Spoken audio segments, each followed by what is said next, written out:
Good morning. My name is Brad Lund. I am the Executive Director of the Healthcare Business Management Association.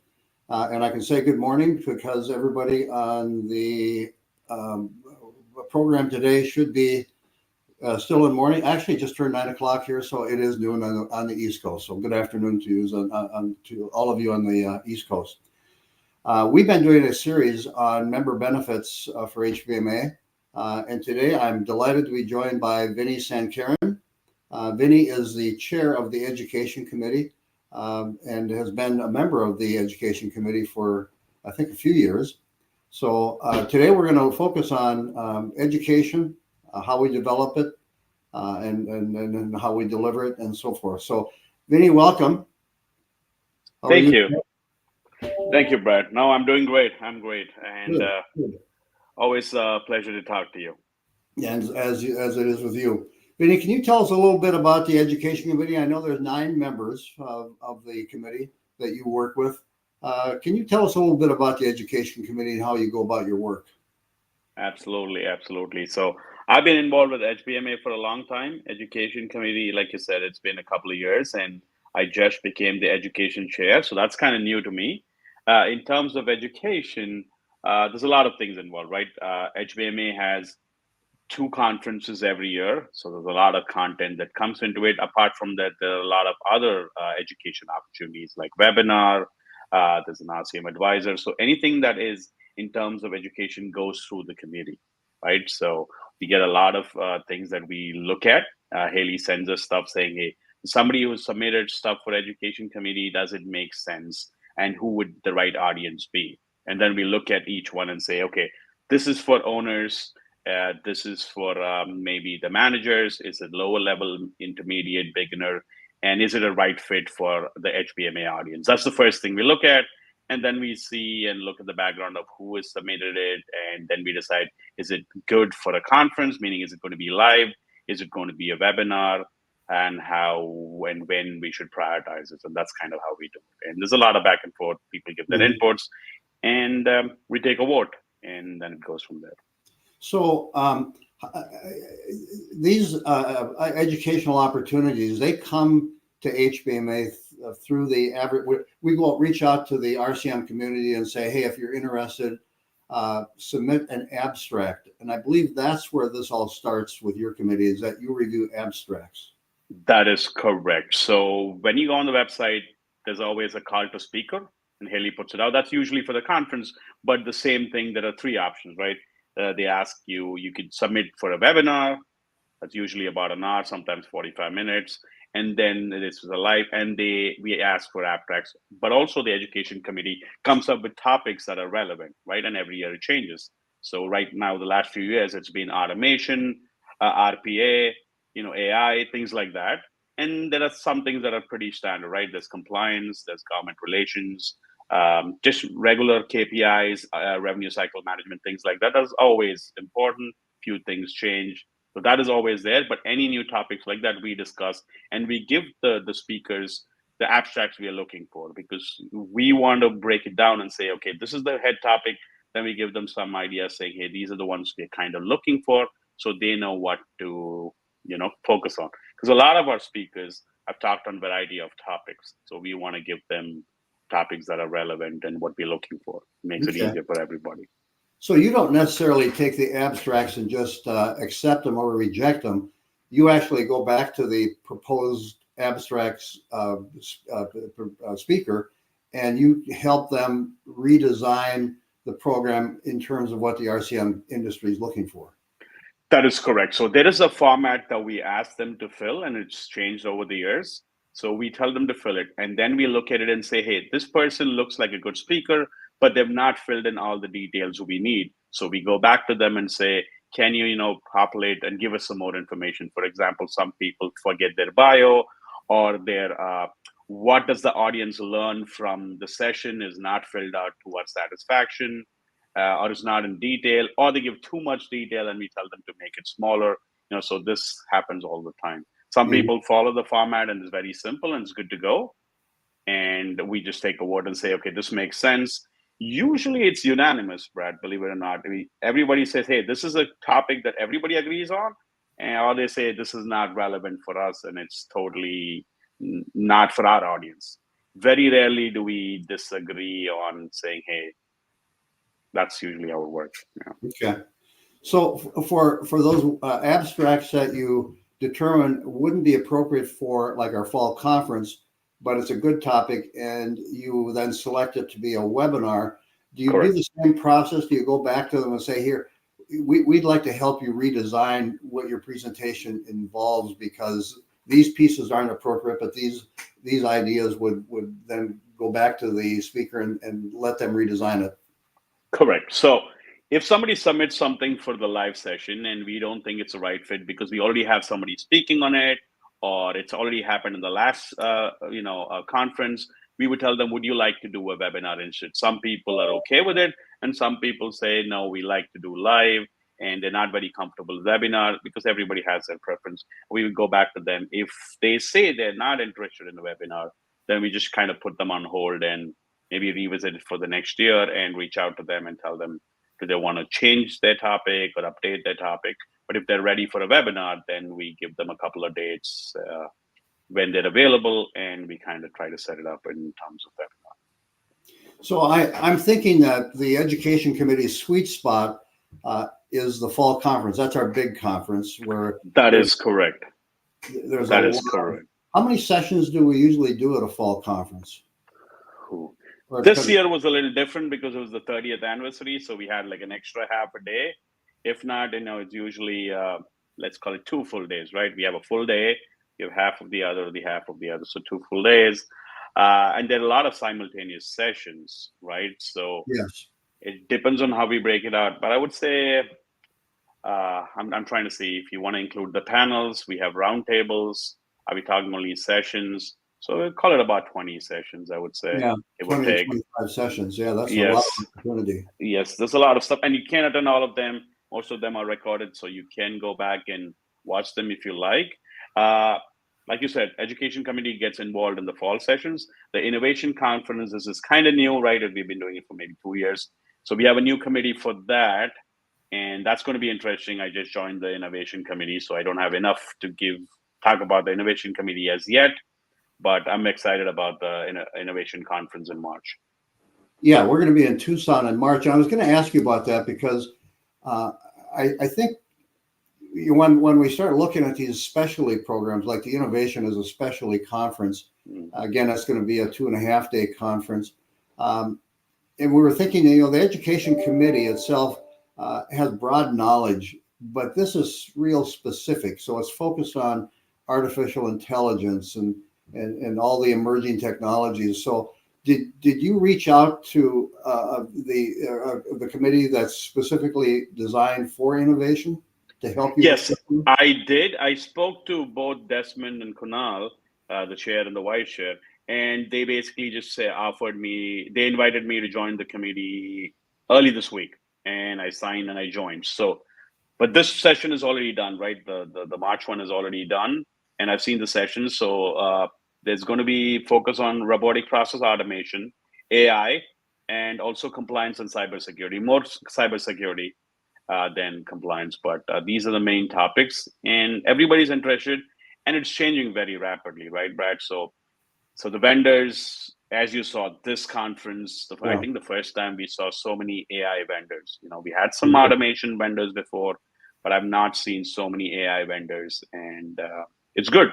It's good for business. It's going to change the RCM. Like I remember this when EHRs came out. That's how there was a big change. Yes. And now it's going to be automation and AI. So yeah, it was interesting as this program got developed. I'm talking about the Innovation Conference. Right. The Innovation Committee, they designed it in a way much different than our normal conferences in that the first morning is going to be dedicated to what we call vendor spotlights. So the committee selected 10 different companies that have some sort of AI or innovation that's going to be somewhat of a game changer in the industry. So the first morning, there's going to be presentations by these 10 companies, followed by the exhibit hall opening where attendees then can go in that have listened to all 10 of these companies and talk to them in more detail about their their vision of innovation and how it's going to work within the revenue cycle management company. I think that's the way that's designed.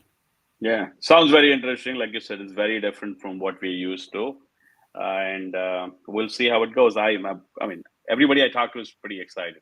I don't know Yeah. how many people we have signed up, but hey, I'm already registered and I booked my tickets. I'm ready to go. Yeah, there's a lot of people coming to that meeting, Great. which then brings me over to the summer meeting that we're putting on. It's called the Owners and Managers Conference. It's going to be in Minneapolis this year. How does the education committee interface with the faculty members of the Owners and Managers Conference? Owners and managers have been, I mean, they've been doing it for many, many years. I mean, I know Bob and Dave and Holly personally. I've attended a bunch of them. Mhm. And I know that you've been talking to them to change the conference a little, meaning what they put in. It's very, very useful. I've attended it a few times. But a lot of things are changing, right? When we talk about innovation, similarly, a lot of people, so any new RCM company, I would highly recommend them to attend owners and managers, right? Not only can they network with other companies and they can learn a lot from other billing companies that have been there for a few years. As a startup, it's very, very useful. For established billing companies, I don't know how much value it provides, but for new billing companies, it definitely provides a lot of value. In terms of networking, absolutely. But in terms of content, I know we have to kind of update it a little. So these are the conversations we've been having, and I know we talked about it, Yes. Brad. So I'm excited to see how the owners and managers and what the schedule is this time and what kind of topics they're going to have and what they included. So I just got a revised draft from them this morning, and I see nice. In addition to Bob Burley and Dave Giachello, there's going to be 4 guest speakers. One that's been there before. It talks about mergers and acquisitions, and we're going to have some more information on AI, not to the degree that we're going to do in March in Tucson. And then we've got a really great attorney that's going to come and talk about contracts and that sort of thing. So we are improving and bringing more data, more information to the Owners and Managers Conference. Vinny, on the backside of these meetings, how do I pose a question? The meeting's over, and there's a way that I think your education committee looks kind of a post-mortem at the speakers. Do you look at all those evaluations, and what do you do with them? Right. So let's start with the app first, right? The app has been really useful. We saw a lot of people engage with the app. I've been really active with the app for the last 2 years. So we ask a lot, we do a lot of surveys, right? Not only for the whole conference, but individual sessions and, what they liked about it, what they didn't like about it, what can be improved. And we are trying to push more people to fill out those surveys. We're getting a few people who sign up, fill out the surveys, but not enough. We're trying to push that and get the numbers high. If, for example, if 300 people attend and if we get 250 or 200 people to sign up, will be great. We're not there yet, but the numbers are going up. So then we look at all the feedback, right? Some of them are very similar, which is great. They're like, hey, they rated like, 80% people liked it, 90% people liked it, then it's great, right? But if you have 1 or 2 specific comments saying they didn't like it or they were not happy with the session, those we look at it a little more in detail and see what went wrong. Is it just that person, it was not the right fit for them, or there was a genuine concern, right? So sometimes we've seen feedback like they went over time. So they had to rush in the last 5 minutes to finish up. And so we know, okay, next time we can address it and say, okay, can you pace your presentation in such a way that you don't have to rush you do 10 slides in 40 minutes and the last 10 minutes you do 20 slides. It's happened before. So things like that. Or if you didn't follow the presentation and you kind of waver, we try to have those conversations and see that we don't have that again. So things like that. Those feedbacks are very useful, Brett.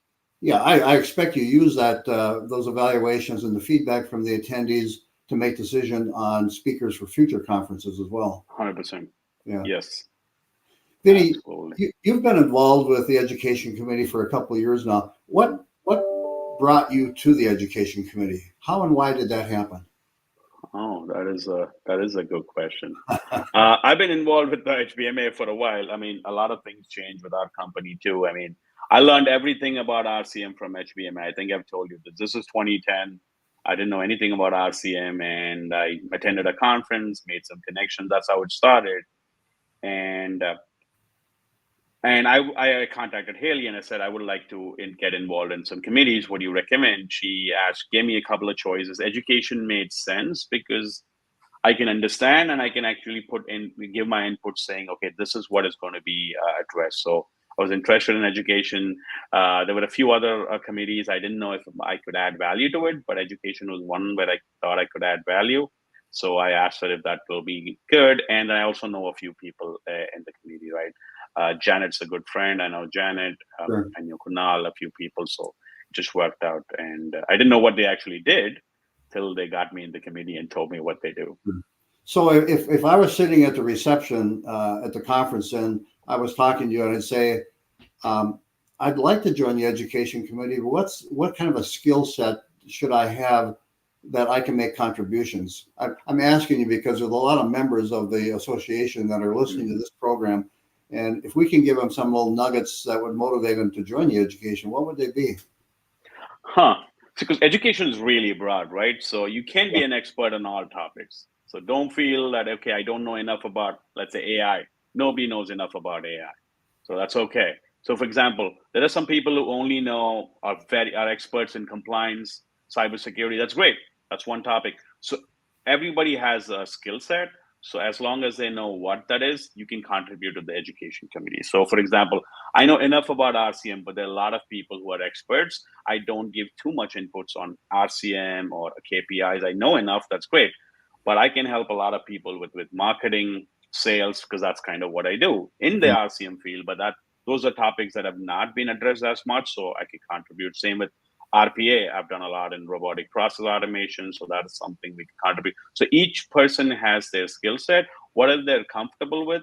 Education is really broad, so there's no topic. As long as it suits our audience, they should come and they could talk to us. They could contact anybody in the education committee, and we usually do an interview right before anybody comes into the committee.